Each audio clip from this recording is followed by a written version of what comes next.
अस्सलाम वालेकुम। तो कैसे आप सभी? उम्मीद करती हूँ आप लोग बहुत अच्छे से होंगे। तो आज के इस वीडियो में मैं आप लोग को फ़ौक़ानिया हिंदी के MVVI सब्जेक्टिव क्वेश्चंस कराने वाली हूँ, जो कि आप सभी के 22 जनवरी के एग्ज़ाम में काम आएंगे। ठीक है, तो आइए वीडियो को स्टार्ट करती हूँ और आप सभी को इंपॉर्टेंट क्वेश्चंस करा देती हूँ, जो कि आप लोग के एग्ज़ाम में हेल्प कर सके।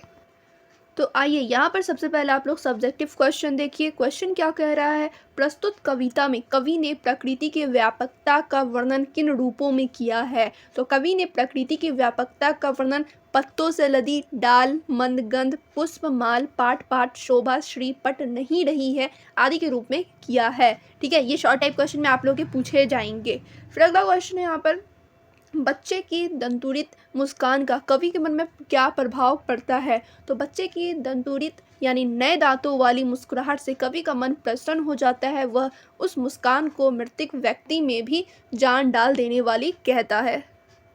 फिर यहाँ पर आप लोग अगला क्वेश्चन देखिए। अगला प्रश्न है, गोपियों के अनुसार राजा का धर्म क्या होना चाहिए? और एक चीज़ मैं आप लोगों को बता दूं, इस वीडियो में आप लोग को 15 से 20 सब्जेक्टिव क्वेश्चन मिलेंगे। ठीक है, तो देखिए इसका जवाब क्या है। गोपियों के अनुसार राजा का धर्म है कि वह अपनी प्रजा पर किसी प्रकार का कोई अत्याचार न करे, न ही कोई ऐसा कार्य करे जिससे प्रजा को दुख पहुँचे, किसी भी तरह से प्रजा को सताया न जाए। ठीक है, तो ये था इस क्वेश्चन का आंसर। फिर देखिए अगला प्रश्न है, प्रातिही जगावत गुलाब चटकारी दे, इस पंक्ति का भाव स्पष्ट कीजिए।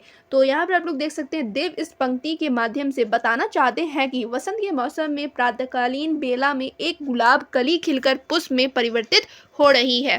फिर देखिए नेक्स्ट क्वेश्चन है, आपके विचार से माँ ने ऐसा क्यों कहा कि लड़की होना पर लड़की जैसी मत दिखाई देना? तो क्यों कहा था लड़की होना पर लड़की जैसी न दिखाई देना? ऐसा कहने के पीछे माँ का क्या आशय है?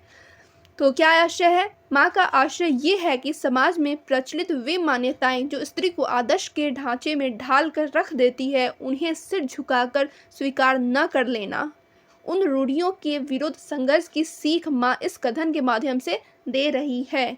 फिर देखिए चलिए अगला क्वेश्चन है, माँ ने बेटी को क्या क्या सीख दी?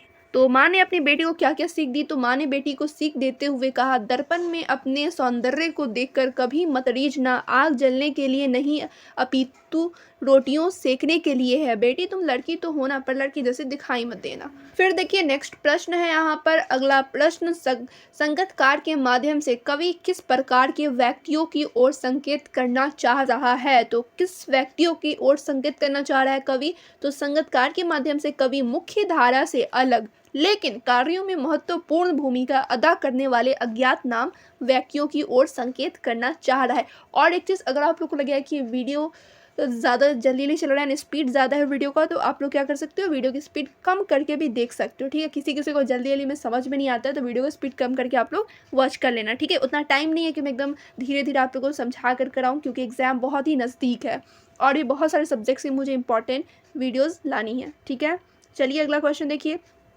संगतकार जैसे व्यक्ति संगीत के अलावा और किन किन क्षेत्रों में दिखाई देते हैं?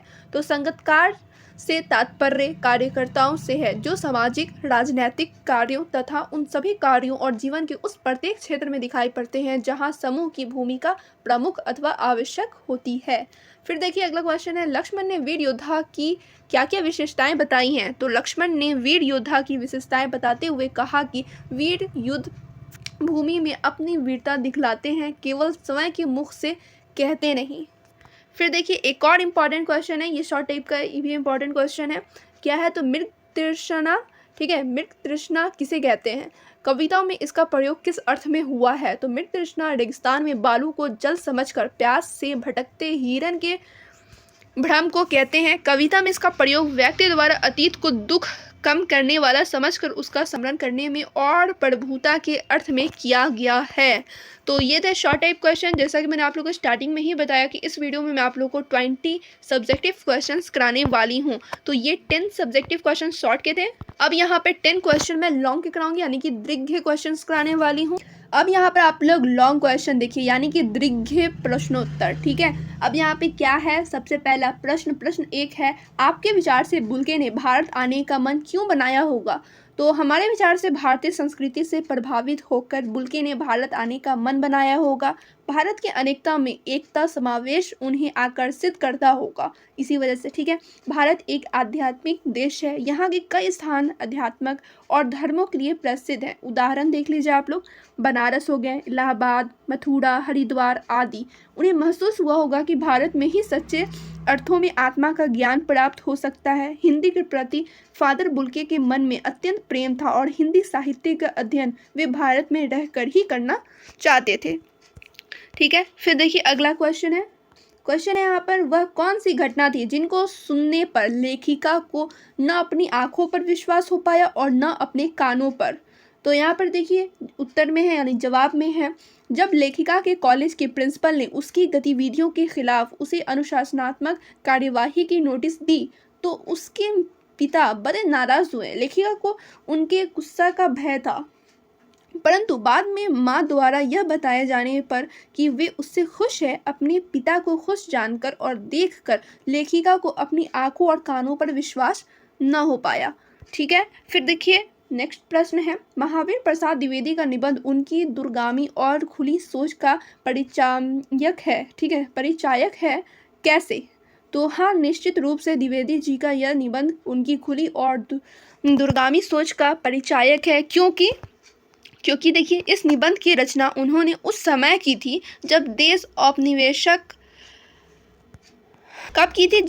औपनिवेशिक गुलामी की गिरफ्त में था। ठीक है, हमारे भारतीय समाज में तो आज भी बहुत सी जगहों पर स्त्री हमारी शिक्षा के विषय में लोगों की सोच बहुत सकारात्मक नहीं है। ऐसे दशा में एक व्यक्ति का इस विषय पर इतने वर्षों पूर्व सोचना उसकी खुली और दूरगामी सोच का ही परिचारक हो सकता है। फिर देखिए नेक्स्ट क्वेश्चन है, बिस्मिल्लाह खां के जीवन से जुड़ी उन घटनाओं और व्यक्तियों का उल्लेख करें जिन्होंने उनकी संगीत साधना को समृद्ध किया। तो ये आप लोग पढ़ लेना। ठीक है, ये भी इंपॉर्टेंट क्वेश्चन है जो आप लोग एग्जाम में पूछे जा सकते हैं। और एक क्वेश्चन देखिए, लेखक को नवाब साहब के किन हाव भाव से महसूस हुआ कि वे उनसे बातचीत करने के लिए तनिक भी उत्सुक नहीं हैं? तो नवाब साहब डिब्बे में अकेले बैठे हुए थे, उनके सामने तौलिए पर 2 खीरे रखे हुए थे। संभवतः वे एकांत चिंतन में व्यस्त थे। जब लेखक ट्रेन के डिब्बे में आया तो उसे ऐसा लगा जैसे वे नवाब खीरे जैसे अपदार्थ को उनके सामने खाना नहीं चाहते हैं। ठीक है, या फिर अपना एकांत चिंतन भंग नहीं करना चाहते हैं। यह सब देखकर लेखक को लगा कि नवाब साहब उनसे बातचीत करने के लिए तनिक भी उत्सुक नहीं है। फिर देखिए अगला क्वेश्चन है, बिस्मिल्लाह खां को शहनाई की मंगल ध्वनि का नायक क्यों कहा गया है? तो ये भी आप लोग पढ़ लेना, क्यों कहा गया है। ये सब छोटा छोटा क्वेश्चन है, आप लोग पढ़ लेना। फिर देखिए अगला क्वेश्चन है, सेनानी न होते हुए भी चश्मे वाले को लोग कैप्टन क्यों कहते हैं? तो सेनानी न होते हुए भी चश्मे वाले को लोग कैप्टन इसलिए कहते हैं क्योंकि वह देशभक्त था, उसके मन में उसके प्रति सम्मान का जज्बा था, इसी वजह से कहते हैं। और आगे आप लोग पढ़ लेना अगर ज़्यादा जानना चाहते हो उसके बारे में तो। फिर देखिए एक और इंपॉर्टेंट क्वेश्चन, इसका 2 क्वेश्चन और कराऊंगी, उसके बाद हिंदी ग्रामर के भी कुछ क्वेश्चन कराऊंगी, और जो बच जाएंगे कुछ सब्जेक्टिव और कुछ ऑब्जेक्टिव और कुछ ग्रामर क्वेश्चन वो लास्ट पार्ट में कंप्लीट करा दिया जाएगा। इसके बाद हो सके तो एक और पार्ट आएगा हिंदी का। ठीक है, तो क्वेश्चन देखिए, भगत के व्यक्तित्व और उनकी वेशभूषा का अपने शब्दों में चित्र प्रस्तुत कीजिए। तो भगत का व्यक्तित्व बिल्कुल सीधा साधा था। वे अपनी गृहस्थी से कामों में व्यस्त रहते, कपड़े कम ही पहनते, कबीरी अंदाज में टोपी लगाते, गंगा स्नान करते, माथे पर चंदन लगाते और कबीर के भजन गाते थे। ठीक है, ये सब उनमें खूबी है, बस देख लो। चलिए 2 क्वेश्चन और यहाँ पे आप लोग देखिए, पाठ के आधार पर बताएं कि बाल गोविंद भगत की कबीर पर श्रद्धा किन किन रूपों में प्रकट हुई है। तो ये भी आप लोग पढ़ लेना। और ये लास्ट क्वेश्चन इस वीडियो का, आग की खोज एक बहुत बड़ी खोज क्यों मानी जाती है? इस खोज के पीछे रही प्रेरणा के मुख्य स्रोत क्या कह रहे थे? ठीक है, क्या रहे होंगे, ये सब आप लोग अपना देख लेना। चाहो तो आप लोग इसका स्क्रीनशॉट ले लो, क्योंकि ये अच्छे से मैं समझा के नहीं बताई हूँ, 1-2 क्वेश्चन बताई हूँ, ये आप लोग पढ़ लेना अच्छे से। अब मैं कुछ हिंदी ग्रामर के क्वेश्चन दिखा देती हूँ। तो आइए कुछ क्वेश्चन व्याकरण के भी देख लीजिए, यानी ग्रामर के भी क्वेश्चन देख लीजिए। 4-5 क्वेश्चन यहाँ पर मैं करा देती हूँ। तो सबसे पहला प्रश्न है, प्रयोग की दृष्टि से सबके कितने भेद होते हैं? तो ये आप लोग के ऑब्जेक्टिव में पूछे जा सकते हैं, 2 होते हैं, 3 होते हैं, 4 होते हैं, 5 होते हैं, इस तरीके से। और सब्जेक्टिव में पूछे जा सकते हैं ये क्वेश्चन। क्लियर? तो प्रयोग की दृष्टि से सबके 2 भेद होते हैं, एक होते हैं विकारी, दूसरे होते हैं अविकारी। विकारी शब्द क्या होता है? विकारी शब्द होता है जिनके रूप बदले जाते हैं, ठीक है, जैसे लड़का, लड़की, आता, आती, गया, गई, ठीक है, रूप बदल रहा है ना, ये होता है विकारी। अविकारी, अविकारी शब्द वे हैं जिनके रूप नहीं बदले जाते हैं, जैसे धीरे धीरे, वाह, पर, ऊपर, मतलब धीरे धीरे, इसमें कोई चेंज नहीं हो रहा। लेकिन विकारी में क्या हो रहा था, लड़का से लड़की बना दिया जा रहा था और माता से आती बना दिया जा रहा था। ये सब समझ रहे हो, इसका रूप बदल रहा था। अविकारी में रूप नहीं बदलता है, इसको अविकारी कहा जाता है। अब देखिए बनावट की दृष्टि से सबके भेद बताएं। बनावट की दृष्टि से सबके 3 भेद होते हैं, रूढ़, यौगिक, योग रूढ़। क्लियर?